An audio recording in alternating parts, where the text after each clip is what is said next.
నమస్తే, welcome to Abhinav Bharat. అమెరికాలో రాజకీయ వాతావరణం వేడెక్కింది. నవంబర్ నెలలో ఆ దేశంలో అధ్యక్ష ఎన్నికలు జరగనున్నాయి.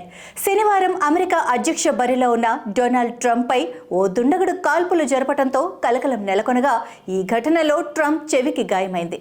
ఈ హత్యాయత్నం తర్వాత ట్రంప్ గెలిచేందుకు అవకాశాలు పెరిగాయని అమెరికా కేంద్రంగా పనిచేసే ఓ పోలింగ్ సంస్థ చేసిన సర్వేలో వెల్లడైంది. అమెరికా మొత్తం సానుకూల పవనాలు వీస్తున్న నేపథ్యంలో ట్రంప్ అధికారాన్ని దక్కించుకునేందుకు మరింత బలంగా అడుగులు వేస్తున్నారు. ట్రంప్ తర్వాత ఉపాధ్యక్ష పదవికి అభ్యర్థిగా ఒహోయో సెనేటర్ జేడీ వాన్సన్ పేరును ప్రతినిధుల సమీక్షంలో ట్రంప్ వెల్లడించారు. ఈ క్రమంలో రిపబ్లికన్ పార్టీ తరపున నవంబర్లో జరిగే ఎన్నికలకు కీలక నేతల అభ్యర్థిత్వాలు మొత్తం ఖరారయ్యాయి.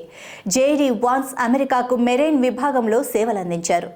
ఒహోయో స్టేట్ యూనివర్సిటీ నుంచి యోల్లా యూనివర్సిటీల నుంచి కూడా పట్టా పొందారు.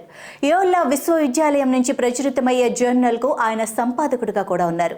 సాంకేతిక, ఆర్థిక రంగాలలో ఎన్నో విజయాలు సాధించిన వాన్స్ గురించి ట్రంప్ కూడా తమ సామాజిక మాధ్యమం ట్రూత్ సోషల్లో రాసుకొచ్చారు. వాన్స్ వయసు ప్రస్తుతం 39 సంవత్సరాలు కాగా 2022లో సెనెట్కు ఎంపికయ్యారు. మొదట్లో ట్రంప్ విధానాలను విమర్శించినా ఆ తర్వాత ఆయనకు విధేయుడిగా మారారు.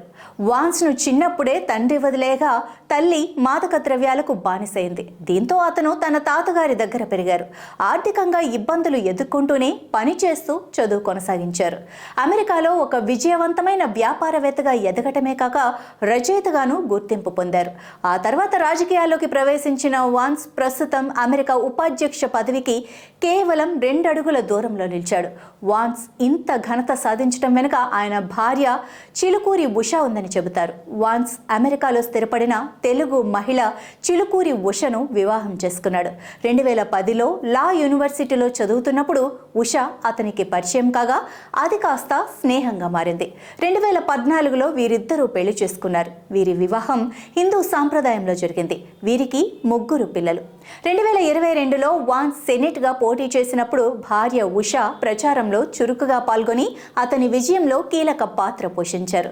గతంలో సెనేటర్గా గెలిచిన తర్వాత వాన్స్ మాట్లాడుతూ అంకిత భావం కలిగిన ఉషను చూస్తే తనకు గర్వంగా అనిపిస్తుందని, ఆమె ప్రతి విషయంలోనూ తోడుగా ఉందని, ఆమెలో ఉన్న అచంచలమైన ఆత్మవిశ్వాసం చూసి తాను ప్రతిసారి స్ఫూర్తి పొందుతానని తన భార్య గొప్పతనం గురించి వివరించాడు.